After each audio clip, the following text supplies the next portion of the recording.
Oh boy. um, I was maybe 13, maybe 14. My dad played, and he wrote songs and stuff, and would play around the house and things. And so I was kind of interested, and I got him to teach me a few chords, you know. And at an early age, I got into Bob Dylan. You know, he had Bob Dylan records, and then you know, we grew up in Harrisburg, you know, and so had family up Chicago way, and so we'd go take trips up to Chicago for sometimes. And I was getting into music, my brother and I were, and so we'd go to cool music stores in the city, and I'd pick up some Bob Dylan albums, and I picked up the film Don't Look Back about him in the mid '60s in a tour over in the UK. And then after watching that, I decided I want to be writing songs, and I want to do that and make people feel some of those things. And so I guess I wrote probably the first song when I was 14, you know, and I wrote a lot of songs over the course of years that were just not any good at all. And so it wasn't any nothing really too compelling. When you're, you know, growing up and living at home, your life is fairly reasonable enough. You're just kind of emulating, you know, your heroes and your people, and you don't have enough life experiences to create something very compelling. So it wasn't until kind of left home at 19, I think, and ran off to Florida. And my buddy Alex Kurt was living down there. So my girlfriend and brother and I, we decided one night we were going to leave, and the next morning we left and stayed with Alex for a week or so. He's a fella I met at SIU before I dropped out. We were in the music program together. And I said, hey, mind putting us up for a little bit? He was like, sure. And so we went down there and stayed about a week, and then got jobs, got our own place, and, you know, just kind of living and figuring it all out, you know, very poor, but fine, you know. And so wrote a number of songs down there, and songs like the Termite song, I Roll My Own, Storm Blowing Slowly, things that wound up being on our very first album, Trash Can Americana. And they were songs that, you know, I think only can come about because you're really actually living and not just existing in a comfortable place, you know. So, yeah, it wasn't really anything great until about 19, 20, you know. But, you know, this is in the that was in the late 90s. And so in that time of growing up, we first got into Bob Dylan, and that led to Bruce Springsteen, Leonard Cohen, Neil Young, and Tom Waits, Nick Cave, all that kind of stuff. You know, so I think those are pretty good songwriter influences. And so that's the kind of stuff that early on I kind of came to understand that I'm not going to probably put the work in to be a great guitar player. I'm not going to work too hard to be a great singer, and I'll be maybe good enough at those things, but putting words together, and that's the thing that I'm going to focus on trying to be really, really good at. And so over the years, I've been fortunate to be among players and people that can really do all those other amazing things with the instrumentations, and also been very fortunate that way. You know, and here we are now, and that's, you know, 30 years later, and so still doing things, and for one way or the other, you know.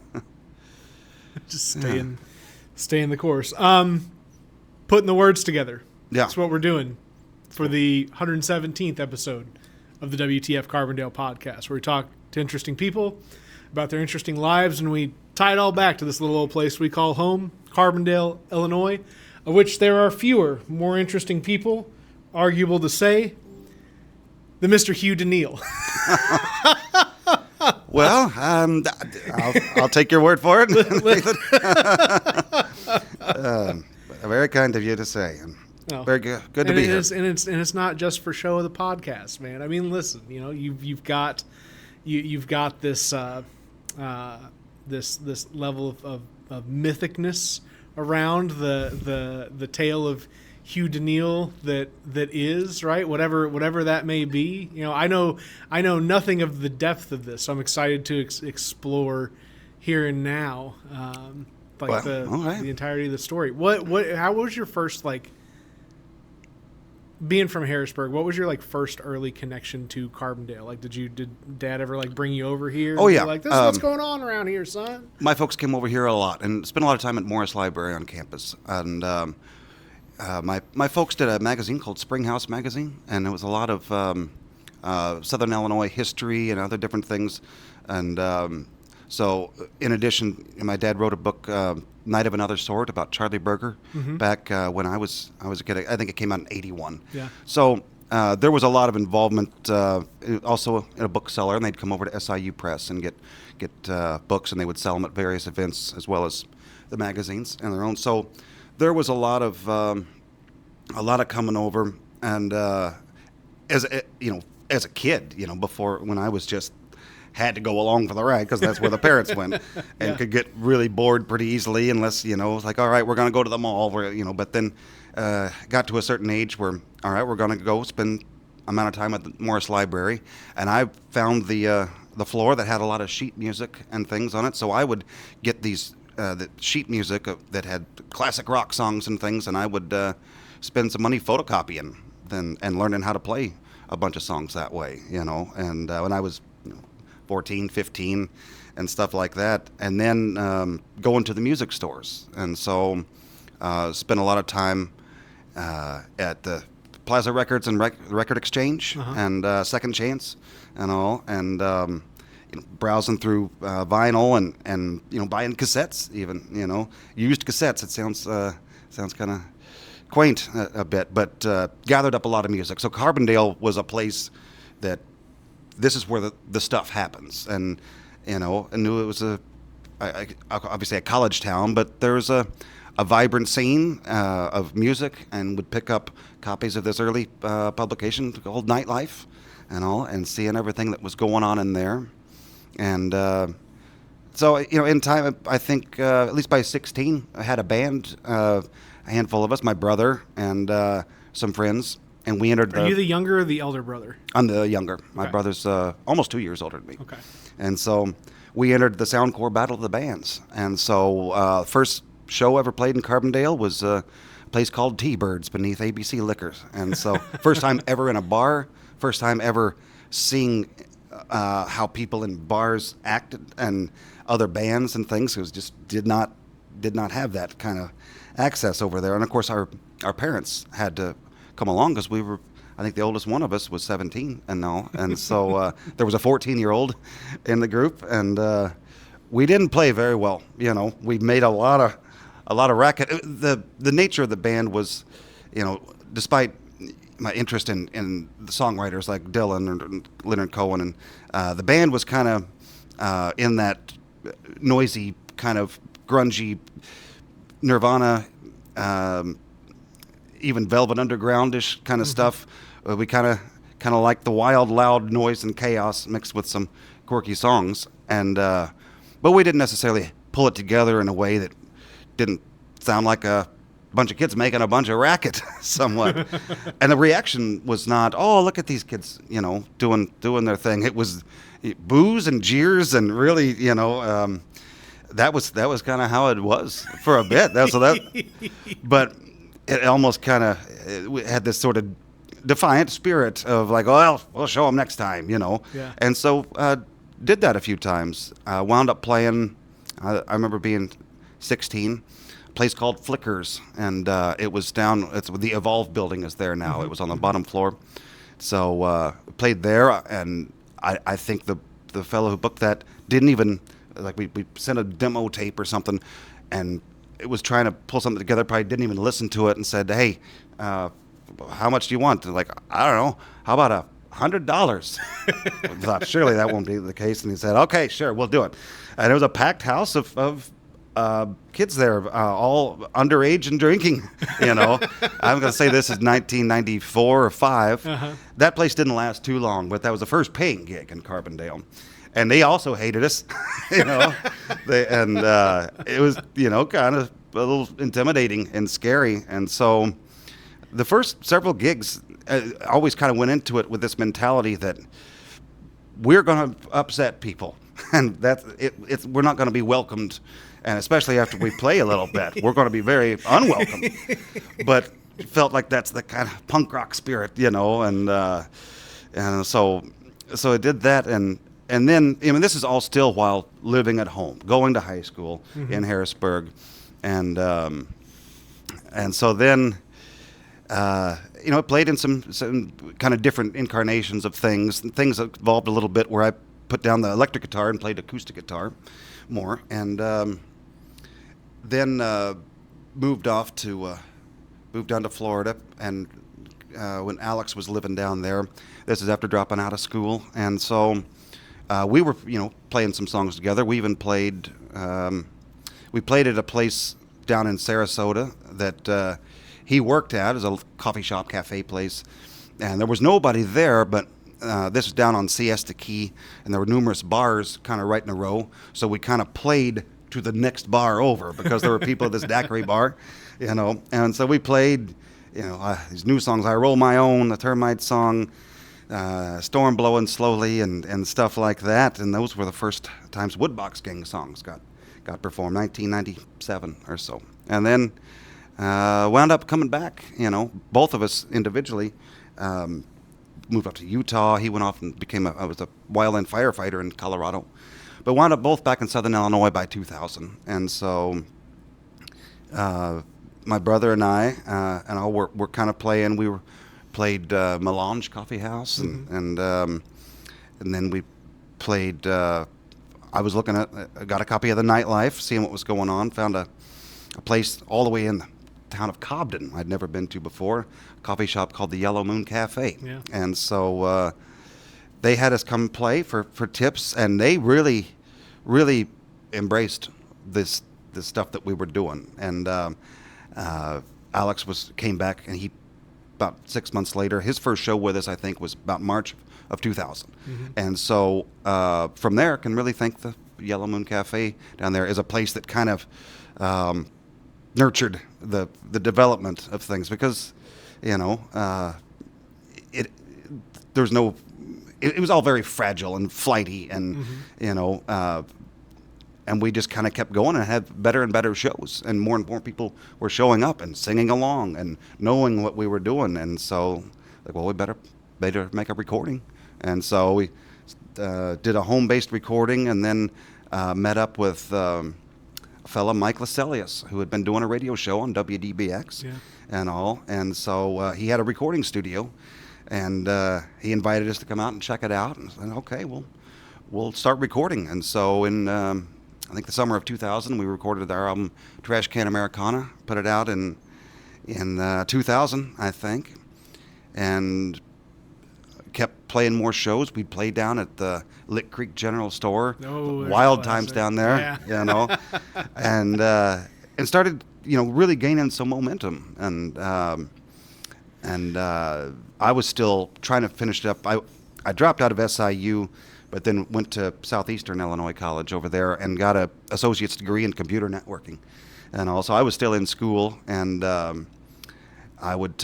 had classes with Eli, Gwynn's grandson from PK's. Yeah. And so he'd say in the middle of class, "Hey, Hugh, my grandma wants to see if you want to play Thursday at the," and so we'd do that, and so we'd be playing at book shows and playing at PK's and all. And so moving from the coffee shop stuff to the bars, and that was an interesting transition. I remember, we're there with our Alex had the wash tub bass and banjo and all, and the reception there was kind of cold at first. I remember we're setting up, we're playing, and I'm hearing some old guy in the crowd, "Oh, this is the worst band we've ever had in here," like, all right, here we go. But it's like a 9 o'clock to 1 o'clock gig, and so we'd play and do the whole bit, and that started getting some momentum too, and then we just kind of kept rolling with it all the way till 2009, as far as, and we wound up getting a booking agent and touring around the country and all that good stuff over the early aughts, So that was wild times. And then we had a little break. I've been mysteriously. Is 2009 when that all went down, or? That was the date where the absolute final show was happening, and it couldn't be pushed back because it was on the federal government schedule at that point. So this is the inevitable thing. We were working jobs and doing things, and we had a booking agent about 2004 that we hooked up with, and he was out of New England, and so there's a group that played around that we played shows with from time to time in Carbondale called Broken Grass. Mm-hmm. And so they were touring an amount, and so this fella, Phil Simon, he knew about them and some of the places they were playing, and that we were kind of gaining some momentum. And so he said, well, if the two of you together can, one of you buy my plane ticket and another pays my hotel room and food and things, I will fly to Southern Illinois. I will check you guys both out and potentially sign both of you. And that's a kind of a package deal for him. And because he had a lot of different connections that were a lot of jam band festivals and things mm-hmm. that, as well as other venues and all. And we kind of got roped into that jam band scene, even though that wasn't really the thing we were going for. Mm-hmm. But, a lot of good music lovers in those places, and I think it was successful to put us on some of those bills because we were not exactly like that, not long, noodly, solos and things that 15, 17-minute songs and stuff like that, yeah. But kind of hitting hard onto the next song, 3 minutes, and and doing that, and so it's something different, and it worked. And those places were, a lot of them, paid very well, and they paid for, when you were playing a Tuesday in some bar in a place like that. So we got to travel coast to coast, for a few years. But, as a lot of people know in that world, while you're doing that, it's really tough to, have enough money to set back. It can sustain itself, but it can't do much more than that. And so I was kind of feeling that pressure a bit. I'd had a steady job, but finally we kind of bit the bullet to leave the steady jobs and say we're going to be doing this full time. And so not long after that happened, I could tell this is pretty tough, and I'd bought a house right before then, and my girlfriend and I living together. And so a few months in, it was pretty tough. I mean, I wasn't really feeling very good about the very little income I was providing, and would be out for a couple weeks and then maybe be home for a week and then go out for another extended weekend and stuff like that. And it was building to be good and sustainable, but it was not going as fast enough to my liking. And so I'd say it's about 2005 I started staying up late messing around on the computer at home. And I think probably the classic thing of make money online is what I typed in. And so found a lot of different things over the course of some weeks and things. And I just, then kind of stumbled upon a world. And I'm just kind of a person wanting to maybe invest a little bit of money into something that somebody has going on that's worthwhile. I didn't really know about such things, but I heard the term high yield investment program and these different things. There were this is pre-crypto and all. Yeah. So there was a thing called eGold though, and it had started in like '95, and then there were kind of copycat companies, one called eBullion, and then and so these were anonymous accounts that you could open, and it was allegedly tied to the price of gold, as the idea. And allegedly, that amount of gold that was being circulated as e-gold existed in solid form in these offices and things. And so, you had to jump through some hoops to do that. And so you would go off to the Kroger customer service and do a Western Union wire to Shenzhen, China, or some place, or Russia, and you get these things transferred into eGold. And so I found a couple of things that seemed trustworthy, and I put a few dollars in, and eventually somebody would run off, or, oh my gosh, I've been hacked, I'm sorry, the program is over, and these are very much like crypto, but even less secure. Yeah. There's no recourse for people getting robbed, or people lying, and they're halfway across the globe. So there's no way to deal with any of that. And so I kind of went back and forth a little bit in that, and I thought, what if I was, instead of just the sucker on the other end, maybe I'll just dabble into being the house, and just to dip my toe in the water a little bit. And so I thought, what could it hurt? I'm not going to get anything too crazy or anything. And so I did, under a different name. I used a different name that was kind of a combination of my first name and my middle name, and so I went by the name Benjamin Hughes. And so I got a tiny bit of interest in some things, but not really much. It's like, this is a lot of work. I build websites and go through the whole thing. I mean, there were literally programs or PDFs that you could buy to say, here's how you do this, and you could buy code that is in a format of a website that you could just alter with your own information. And so it was a structure like that. And so it didn't really go too far anywhere until I decided, well, what if I use my own name? What's the worst that could happen? And so, and just try to be transparent. That's something that's not existing in this shadowy, strange world of people being transparent.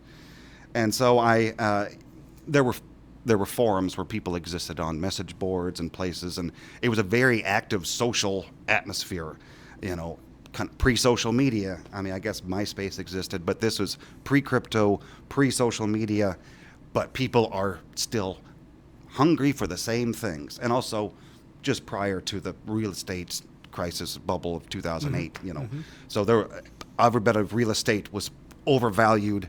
People had more disposable income that they thought would never go away. So people were, living this crazy gambling world. And so I got involved with that. But within a few minutes of talking my own real name, people were on it. And so when I knew things were getting real when somebody responded to a post on one of those message boards with quoting the verse of a song of ours, "Let 'em break your bones." So they found out exactly who I was, what I did, and went straight, even into the lyrics of stuff. And it kind of, I'm sitting I had a house in Jonesboro, outside of Anna, and I'm reading this, and it kind of gives you some chills of some stranger, you've opened up the world then. And then that's like, well, I need to just follow through and hope this goes well. And so that was like 2006. And so I continued on, and people got interested, and they got interested because of the transparency, but they also a lot of them became fans of the band. And so I was continuing to do the things, and people were sending a lot of money my way, and I was sending it back in a month later and all, and trying to keep that sustainable. And so we'd go out on the road, and people would show up at shows who knew me from that world. And it started getting very strange, and I didn't really tell early on, I didn't tell the rest of the band that this was going on. And then eventually I had to, It's like, but Hugh, what is happening? What is going on? Why are these people in State College, Pennsylvania, coming up as your biggest fan, and they'd have never heard the band before? So, it's like, well, I've got this thing going on. And so... like, how many people? Dozens over the course of, time, as far as in person. But Okay. I was constantly on the phone in the van, and I had a air card in my laptop that I could get a constant internet connection. And so for a year at least or more, I was kind of in my own world as we were traveling, and that's some of the stuff that in a way that stuff haunts me more than the aftermath in a way of we were, to make a long story short, things continued and then and inevitably fell apart, and so I owed a lot of people a lot of money that just had dissipated into the ether of, and so I just kind of accepted my fate, and it became first an FBI thing and then postal inspectors, and they were, because of, I was an easy person to find because of the transparency and in this whole world and all. And so when the walls were closing in, I actually, much to the dismay of everyone in my life, family and band members and girlfriend and stuff, I sent an email to the postal inspectors and said, I think you're trying to reach me, so if anytime you want to have a chat, I'm available. Here's my number. And so they called me up to the office in Fairview Heights, and I met with them a few times. No lawyer, anything. And everybody was just thought I was the dumbest, most naive person for doing that. But I have zero regrets of that. It was the smartest move I could have made, even though I knew that was going to be the end of things for a bit, or at least for a while. And the only chance of ever coming back and being a human being again was face the consequences, get through it, and then maybe come back to something salvageable, as opposed to begging for help. Somebody hire me the best lawyer. I need to get out of this. I need to, the consequences of that path would have been so much worse than what it was, of literally being convicted, going to prison for a bit and coming back. And I don't regret that. I regret, obviously, creating the whole mess, but the way I handled it, and as opposed to trying to get away with it, or run and hide, or claim to be innocent or something like that, that would have been really detrimental. So that was basically the whole saga lasted from early 2006 until I went to prison in October of 2009. So, do you think the impact of having good parents that raised you to be an honest person was like a huge contributor to the way that you faced this situation? Yes. It wasn't enough to keep me from doing it in the first place, though. And they were baffled. But maybe forgiving, obviously, or not obviously, they were forgiving and not really understanding at first, but could kind of see that it was a part of the drive of trying to be a success at something. I was literally just trying to, the first goal is have enough money to sustain the creating of art and playing. And it got so out of hand, and it, I was so reckless and irresponsible with it, it became a disaster and something scary and unthinkable. Yeah. For all I know, I might be the first in my whole lineage to ever be convicted of a felony, much less go serve time. But we were everybody interested in history and different things, and it was my dad writing about the gangsters and all, where it's like, oh, you're gonna go to Leavenworth in Kansas. That's a very historic place, And I thought that was kind of interesting too. I literally thought I would go to Marion, but not far down the road. Yeah. And they literally send you a letter and say where you're gonna go. Yeah. And I was like, Leavenworth? I mean, that sounds like Machine Gun Kelly place, and or old time kind of break rocks in the hot sun kind of stuff, But I was a resident of Kansas for a couple years, and that was a fascinating place to be, and a lot of fascinating people, And so got out in 2009, and on probation until 2012. And so, oh no, I'm sorry, began probation in 2012, off of that in 2015. And it is a nice milestone. A month or so ago was 10 years of being completely done with that. And I like putting it in the rear view, but I don't really mind talking about it at all.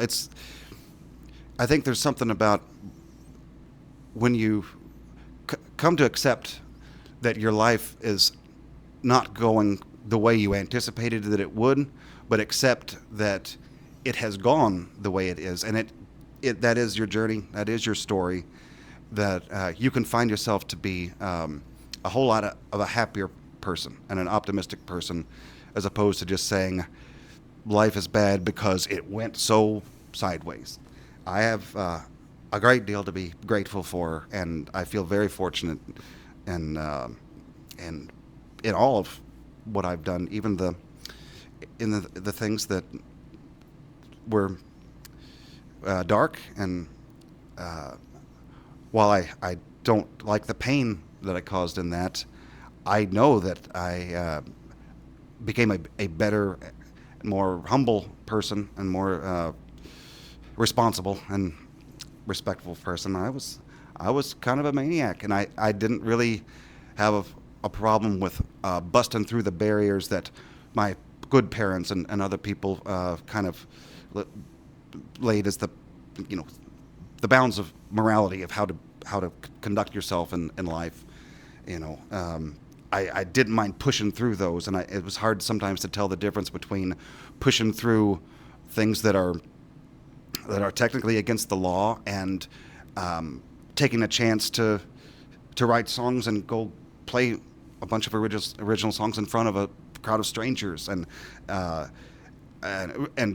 go in a van and go across to the West Coast and play a bunch of shows and be a long way from home. And I kind of put those things in the same category, and to my it was an error looking at that, but it's a very humbling experience when you become not a citizen and you're a long way from home and in a prison situation with people who don't really care what you did. It just or what reputation, in the sense of that. It's just matters of who you are there. You're just somebody else in the way. You're somebody else that's making it take longer to eat in the chow hall, or you're somebody else that's snoring or sleeping in the and things like that. And so that was a good humbling experience, and I got through it by being polite, but also I had a typing class in high school and learned to type on an electric typewriter. So I'd sit, there was a library and electric typewriters we could use, and I would be typing in there sometimes, typing songs or kind of writing some stories or even some things, and people thought I was a lawyer. And so I said, well, no, I'm not a lawyer. I was like, well, can you type this for me? Can you type some letters and just help me write a letter to either a girlfriend or a wife or even a congressperson? So I became the typing guy, and so people would give me commissary stuff, and I didn't really ask for payment, but they just would, and people looked out for me from a lot of different places because I was the typing guy. And so and somehow I was the trivia guy. Somebody would have a question of something, and I was like, "Oh, go ask him. He knows things." And so I I got to be that, and it's just such a surreal thing, But I'm really grateful that I learned how to type. That was a life-saving thing. So kids, there's nothing else. Learn how to type. You might save your life if you ever get yourself in a situation. Don't just get stuck on swipe to text with your phone. Learn how to use the keyboard. Exactly. The old school keyboard. So who, you talked about folks being there for you in your life, aside from, your parents being there for you, was the band there for you in different ways over the course of time? Oh, yeah. And walk me through. I mean, I'm not, I'm not a, I always say I'm not a big music guy in general, but especially I don't know the different generations or the lineage of the Woodbox Gang. Sure. So just walking me through all that of who's been what, where, and how. Of all members in the past? Yeah. Okay. So it was my brother and I, Brian DeNeal, started, as far as he played bass. And, and he liked playing the bass, but I think it was I'm going to do this role, and he's interested in the songwriting and doing the things and supporting that. So it was, that was, I got in 99. So we're doing that. And then a friend that went to grade school and high school with, name is Brielle Bolin, and that's not the name they went by back then. And so an amazing guitar player, dobro player. We played a lot of music together. And so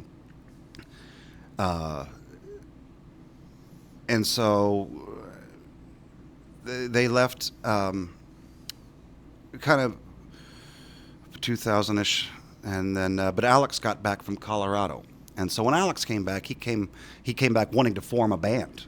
I was like, well, actually, I had this kind of thing going on already, and he'd seen, got interested in jug band stuff.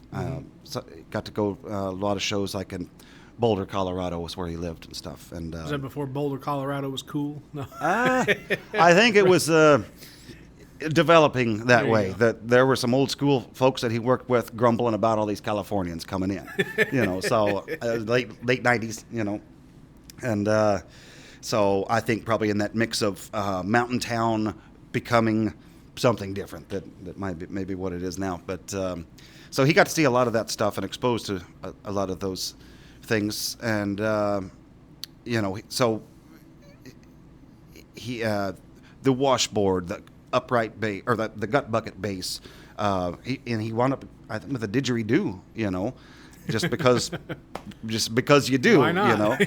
But he's a really good slide guitar player. He was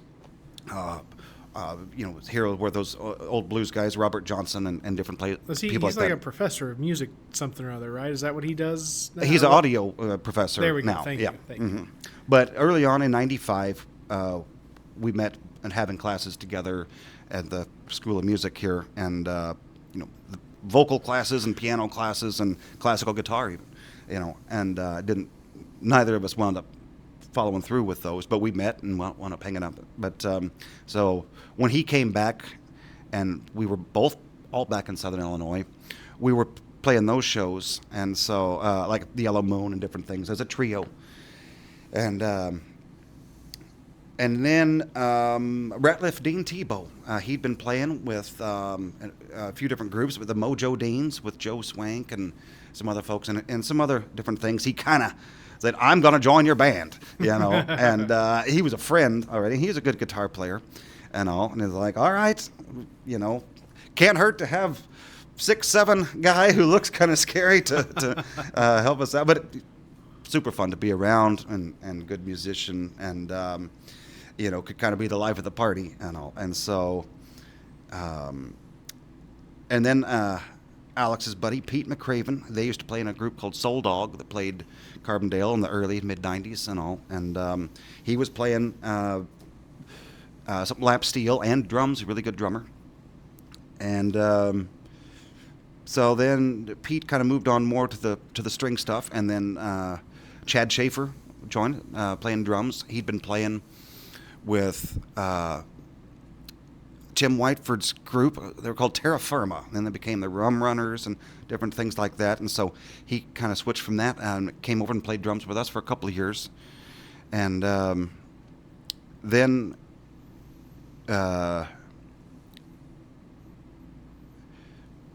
and that didn't work out. At the time, conflicting personalities. And then we had been playing some shows with the booking agent, but it became, he was kind of booking us part-time.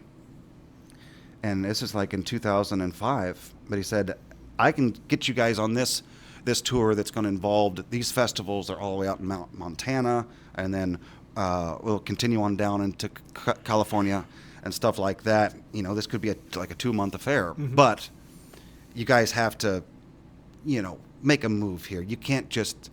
I'm not going to put all this work into this if you're just going to be doing this casually and not going to commit to... What are you going to do? Are you going to be a band, or are you going to be weekend warriors who work your day jobs? And I'm not going to work really hard for you in that if you're not going to make a choice. And that was a really an important moment. And my brother didn't continue on with us. He had gotten married a year or two before, and he was working at the newspaper in Harrisburg as a reporter.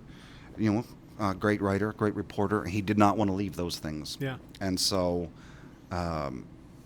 we got Greg Edwards, who used to play in various groups, Borough City Rollers and Meat and Onions, and he was a good friend of Alex's. And he also, I worked with him but didn't know him that well at Silkworm. And he worked in Thread Effects, the embroidery spot. And so we're going to do this. And do you want to be a part of it? And it's going to require a very large lifestyle change, like quitting our jobs. And he'd been there for 9 years and stuff like that. And I said, also, I think I'm going to buy a house because I don't think I'm going to have good credit here once if we're just musicians barely getting by. So I'm going to buy a house while I still have a steady job. Yeah. And he's like, okay, I'll do the same thing. And so he did too. And so did Alex. And we all bought houses. Granted, it was pretty easy to do that in 2005. It was very easy to buy a house that those guys probably were qualified for, and I was not. I think scraped together $1,500 and got a $50,000 house, and held on to it for a while, and those guys all did fine. I'm the only one who was. It wasn't until 2020 that I lost the place. But anyway. Wow. Yeah. You held on to the house through all that. Yeah. That's pretty impressive, Hugh. So had a renter for a bit, and but anyhow, so the group was, myself, Alex, Pete, and Greg, and so. When you're in that world of living in a van, you're far away from home and trying to do things. Sometimes the shows don't go great. You're, for whatever reason, the money is not good, or you're living kind of like a dirt bag for a bit, and it can be stressful. And everybody's not necessarily cut out for that. It kind of brings out everybody's true personalities. And so some people didn't get along, and Pete wound up leaving. And so we had still plenty of shows to do. But our friend Dan Gett was playing in a group called Coltrane. They were even covering 1 or 2 Woodbox Gang songs. And really a great guitar player, young, 22. And so he was just about to graduate SIU. Mm-hmm. And so we said, do you want to join this? And yeah. And so we would actually be on the road, and we'd take him to a train station. He'd come back and do some tests and things, and then we'd meet him back out on the road on his on the train and all. And so Dan was playing with us, and then I guess by about 2008 Dean wasn't playing with us anymore. And so at the end of it, after all that, it was myself, Alex, Greg, and Dan, the four of us in a van, not pulling a trailer, not taking a PA, only playing places that had all that, and we got the opportunity to play a lot of cool gigs and all, and I was, for a bit in all my madness and chaos, trying to help sustain things, and it felt like, I personally bought a van for us, and at least made the down payment, made some payments, then couldn't make the other payments, and the band gave me some money, and I wound up like, I'm going to put this here, then and that's the small dark regrets of being a little dishonest that haunt me to this day. And I lost the van. It actually got repossessed during a show in St. Louis, and so that was pretty awkward. And we played our last show in October or maybe let's say late September of 2009, and then Alex and our buddy Hank, I was able to self-surrender. They drove me out to Leavenworth, Kansas. And it's like, all right, I guess the sentence was 34 months. And so in the federal system, you have to do 85% of that. But you can, if you behave yourself, you can finish up to 6 months in a halfway house and home confinement. So I was actually over there for almost to the day 2 years. And then I spent some time at a halfway house in Marion, and finished up in home confinement of April of 2012. And so, then we, nobody, we really kind of thought this could be the last show. There's a good chance that it is. And I didn't want to say, thank you, everybody. It's been great. We appreciate all the, and make a thing of it, because I just had this paranoia that if we do that, then it really will be the end. And so, the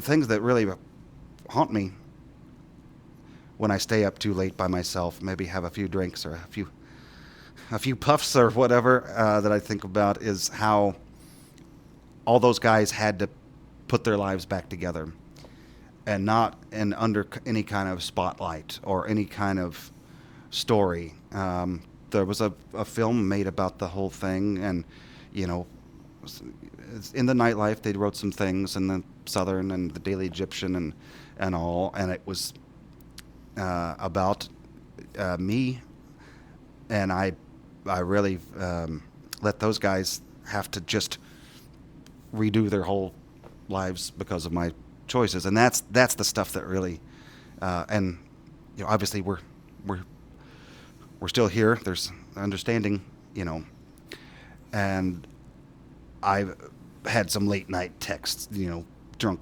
texts in the past of that I'm sure I think, oh, he's at it again, but actions speak louder than words, and the actions are, we've got a new album now, and we put the work in to do something, and nobody was asking us to do anything, and that's where we're at now. And so I feel really humbled and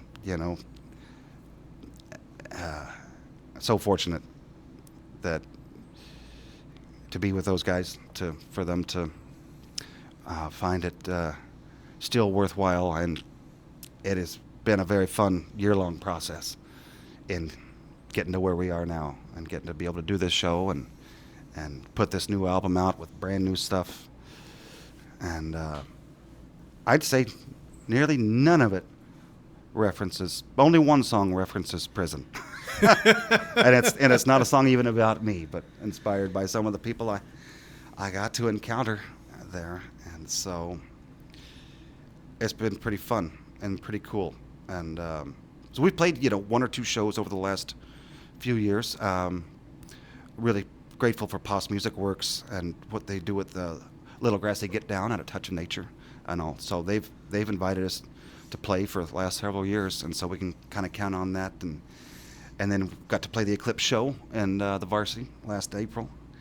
And then here we are, about to do the release show for the new album Brown Cane Toad, June 13th at the Varsity in the big room. And it's a pretty exciting thing. And so, honestly, we said over the course of doing these shows in the last few years, we'd be done. It was like, oh, that was a lot of fun. Yeah, it was great.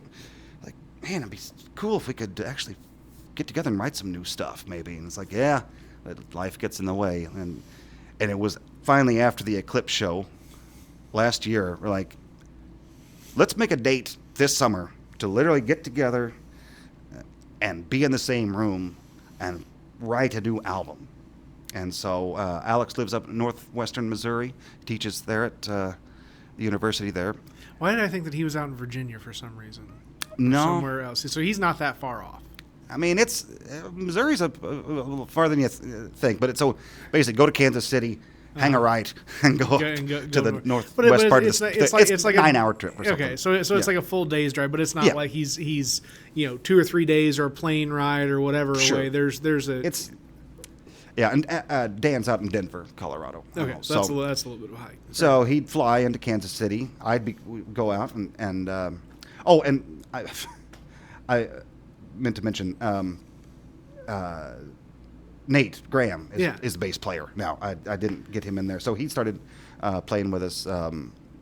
He actually played a show playing bass while I was gone that they did out at the Liberty Theater for the release of that film and all. And so now Nate is playing, and Max Centeni is playing percussion. How many albums did you guys have before Brown Cane Toad? Let's see. So we did a home-based thing called Caustic Acoustic Cacophony, and then Trash Can Americana, Wormwood.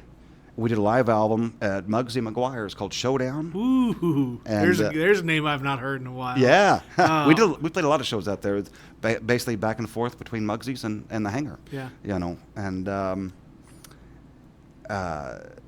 so let's see, that was Showdown. Then we did Born with a Tail and the Charlie Berger album right at the same time, and so that was pretty cool being a part of that. And so that's 6.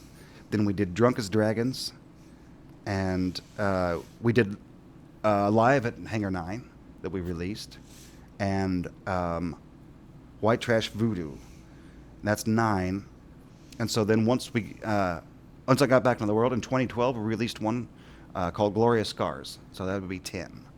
And then there were numerous bootlegs that some people did, recorded like at Vulture Fest down in Makanda and some other fest that we did, like Jamestown, New York, the Sherman Barn Dance. That was a CD getting passed around a bit. So those were kind of unofficial things, but we're recorded pretty well. And so you've got out of those, is that like 6 studio albums? I guess it's actually, there were 2 live, so 8. So 8 studio albums.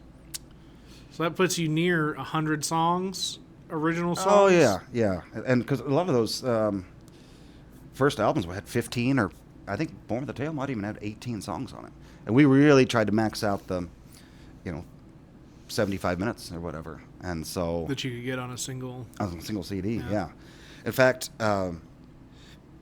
In the midst of it's interesting, the Berger album that we did, it was for a documentary that SIU produced, and so they asked us if we would do a benefit for helping raise money for the film at Hangar 9 that we'd play, and the proceeds would go to that. And it's like, well, it's like, and we'd also love for you guys to have a song in the movie.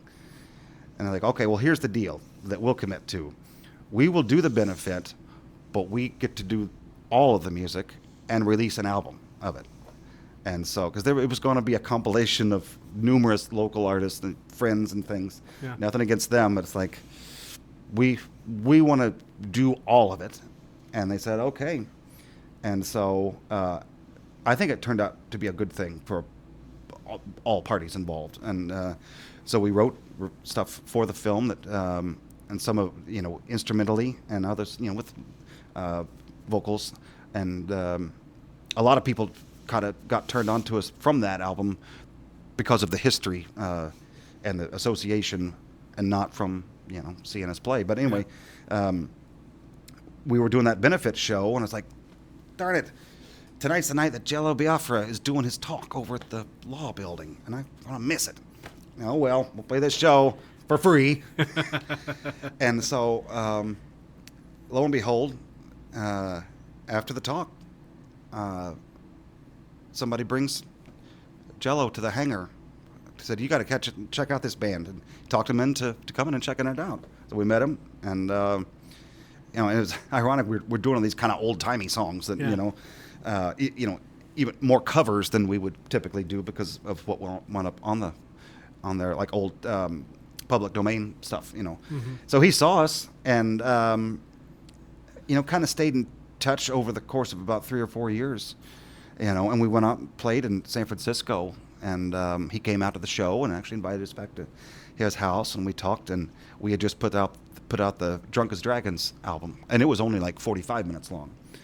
And he's like, "Yeah, I really like what you guys are doing. I've heard it over the years, and I think we'd already had Alternative Tentacles, the record label, selling our old albums through consignment on their website." And so he said, "I want to re-release this, but you guys have to fill it up. You have to make." It was also a kind of down and dirty packaging. We didn't have lyrics in it. It's like, you have to have all the lyrics in this, and it has to be fill up. I don't care if you take old recordings or even songs from previous albums or new versions of those songs from previous albums, but it has to be a full-on package, close to about 70 minutes at least. And we said, okay. And so they released Drunk as Dragons, the Fortified Edition, and that got us a lot of... The Fortified Edition. Yeah, a lot of press and radio and stuff. And open up some new doors of people, who were fans of Alternative Tentacles, and and which is, more associated with punk stuff. But then they also did a lot of spoken word things and some other kind of Americana-based groups. But that really felt good. I listened to the Dead Kennedys, and I was a teenager and stuff, and he became a very strong advocate, and would come to shows and when he could, and that was a pretty neat thing, and really, really nice to be able to kind of call him at least an acquaintance, who's really put himself out there for us.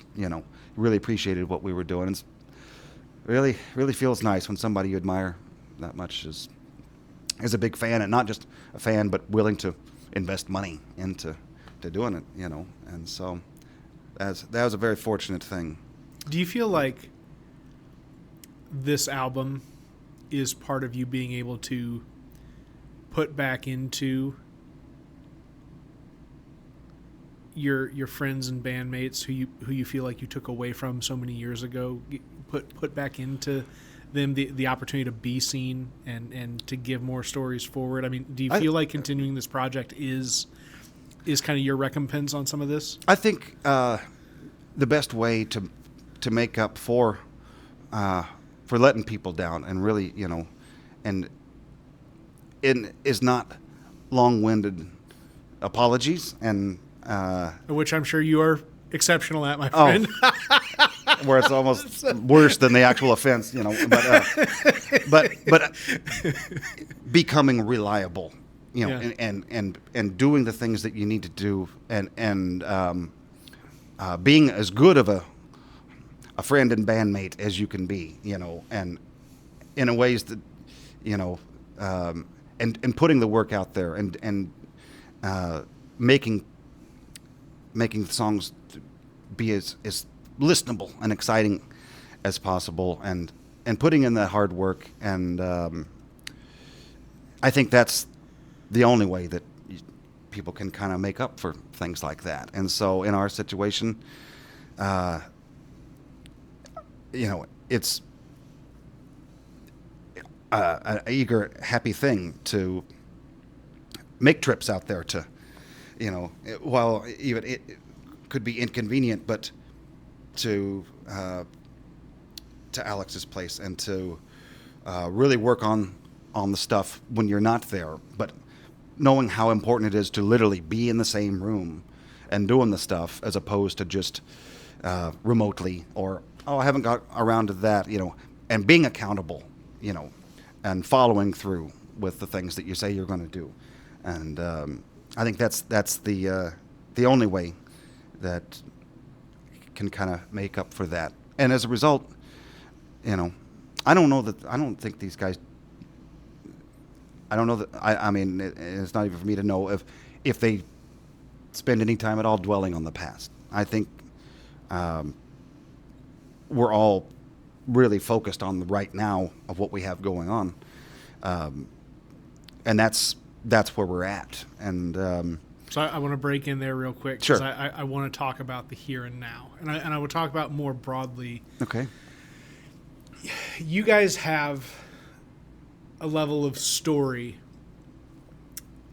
about this band and the music and the place that you come from and the places that you've gone, and you have the catalog, and you have all of these different components. You have the timing in terms of there still being an interest in this type of both the genre of music and what it sounds like, as well as the interest in these deeper storyful songs. I think of a lot of the stuff that I get served online these days is of these these guys that are making story rich songs every handful of days and pumping them out there day in, day out, like into the TikToks and the reels and the YouTubes of the world to get the attention, to get the next steps in their careers, and having that long-standing knowledge of the socialized internet,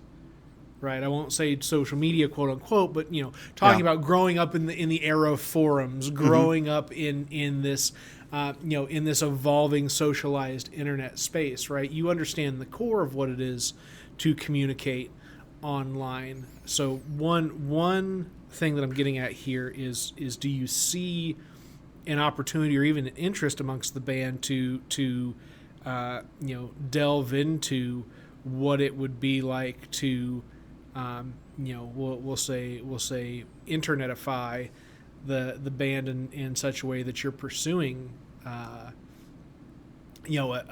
potential larger internet audience, because you have a catalog that you could play through. You have the ability to manipulate these songs, whether it's played as the band or played as Hugh to a phone camera or whatever it may be, right? Is there an interest in trying to lift the notoriety of the band up at this point in time with the environment that we're in? That's question number one. It's kind of a messy question. It's whatever. Question number two is about a very specific song. The Tale of John, is it John Teeter or John Tudor? How do you Teeter. Teeter. Yeah. So the Tale of John Teeter, right? And going and taking the jump from what you guys might do now in the internet age, and where the internet is at this point in time, and how it might open up the Woodbox Gang's opportunities moving forward if you guys decide to do so.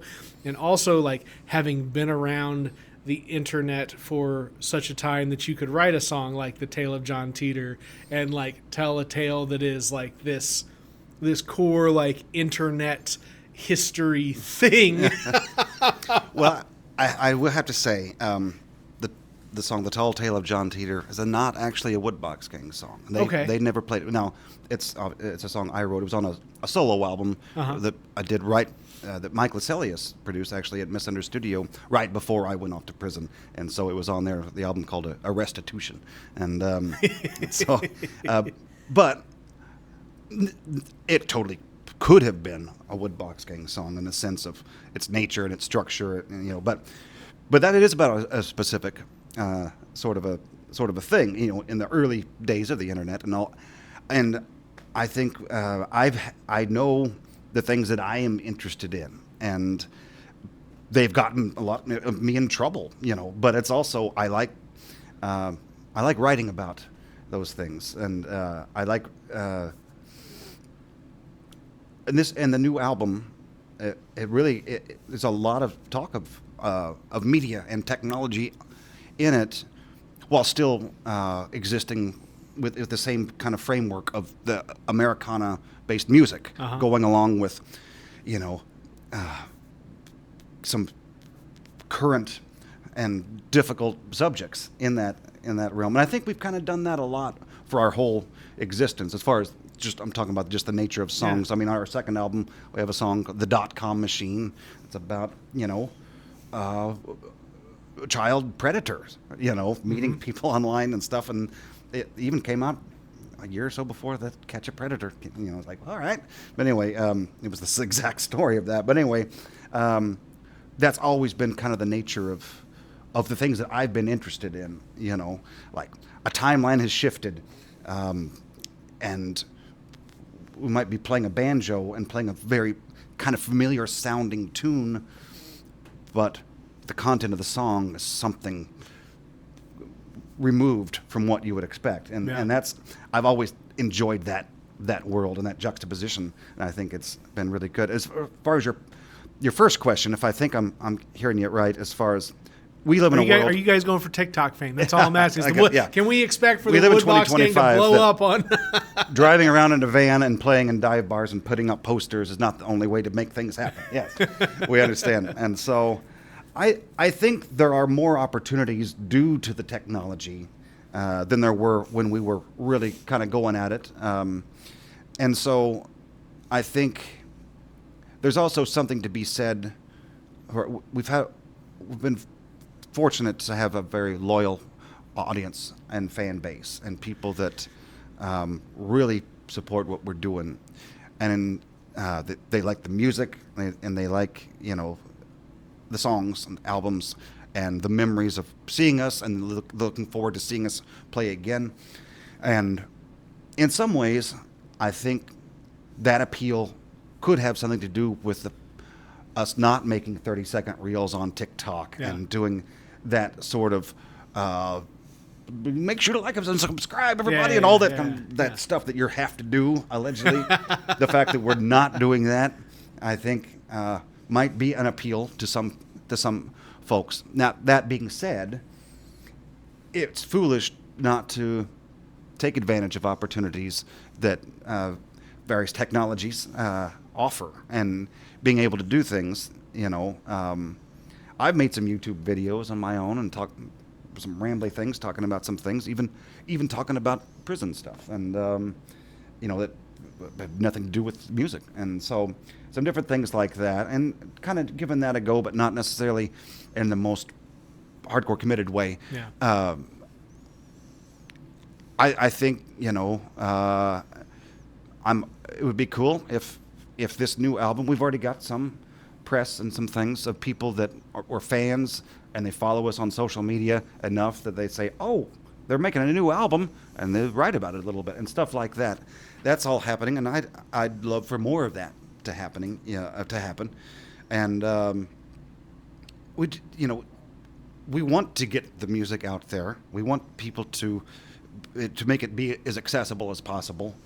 And I think it's possible to do that without turning ourselves into something we're not proud of, or shilling ourselves in some kind of, obnoxious and inauthentic way. Yeah. I think that balance can be had. We're not,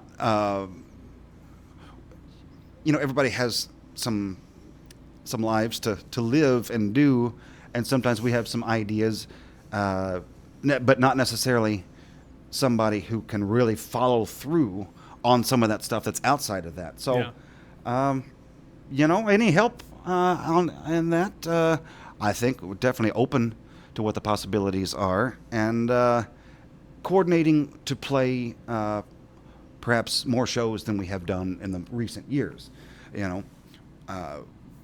We can make such things happen like that, but in some ways that wasn't really very possible even over the last few years. But we're very open to the possibilities, and not necessarily up on all the hippest trends of what people get. Listen, there's a difference between being trendy and being timeless. Well, and you guys are in the world of being timeless, not trendy. I hope so. That's the thing. And so, I would like, always to get the music out there to a broader audience. As and by even if it's through their phone, and that's perfectly fine. And I like that. Is how much Woodbox Gang stuff is like on Spotify? I think everything. Okay. Yeah. I mean, I mean the very first album probably isn't, and it.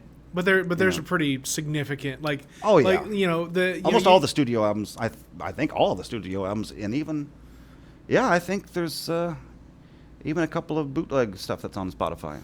discoverability is huge, right? Yeah. I mean that's the thing, right? It's not about what you have been. It's about what people will see, moving forward. And it's like, okay, well, as we ramp back up, it's not just is what we're giving people now the thing that's there to listen to, but is everything that we've put together thus far for 25 years. accessible. Yeah. Wow. Which sounds crazy. I remember I used to tell people I'm 25, and they say, "Oh, you're not. You're 35 or 40." And like, no. I mean, we'd put out 4 or 5 albums by the time I was 25. And that was,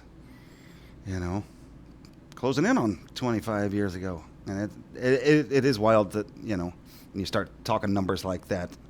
I mean, I started driving over 30 years ago, which sounds absurd, legally. Yeah, I was illegally driving like 40 years ago. We're on the country, in the cattle pasture. What are you going to do? Yeah. Somebody's got to get that truck across that field. Yes. Well, Yeah. Hugh, thanks, man. Well, thank you, Nathan. This was really enticing, and more than anything, like this is just like there's so much there. Like you haven't just written stories and put them to song. You have lived the story, and you have brought everybody in your life along for that story just the same, good, bad, and otherwise, all together. And you know what? If nothing else, people don't like to say that they've lived a life that didn't have a good story attached to it. Good stories kind of keep us going. Yeah. So I like the idea that moving forward, it's the happier stories and the lessons learned, kind of guide us into, how to steer clear. But there's one last thing here before. I mean, I definitely want to mention how exciting it is for our friend Cody Dekoff, Chicago Farmer, to be opening the show. He's an incredible songwriter, and it's just really, really fitting. And it's going to be really, really exciting. But I want to say, as far as moving through life, I think when you find out what you're capable of and how things can go sideways, I think it's good to keep yourself in check a bit each day, even if it only takes a couple of moments, when it really probably shouldn't take a second or two, and to just make sure you're doing the right things and moving forward in that way. And what you're capable of, you're never not capable of that. And so I think it's dangerous for people to go through something that's very destructive and traumatic, and to say, "Oh, that was so awful, that'll obviously never happen again." That I think it's good to be very mindful of doing the right things, as opposed to saying, "Well, obviously I'm a good person, so I will obviously do the right thing," and that's a dangerous mentality. And so, a part of a bit of growth in the last, some years is making sure I'm doing the right thing, because sometimes it's so easy to justify, like, we'll just cut some corners here for a bit, but it'll be okay. And then you start cutting straight through some everything, and not just cutting corners. And so that's something I've learned, that you can never be fully redeemed, and that's okay. You just have to do the right things, and that's kind of been a drive these last few years, so. And the right thing is gonna be to re-engage with the Woodbox Gang if you hadn't in so many years, because hey, one more album up on the board, Brown Cane Toad, with the album release coming up here quite soon. Episode 117, Hugh DeNeal of the Woodbox Gang. Have a good one, folks, whatever that one may be.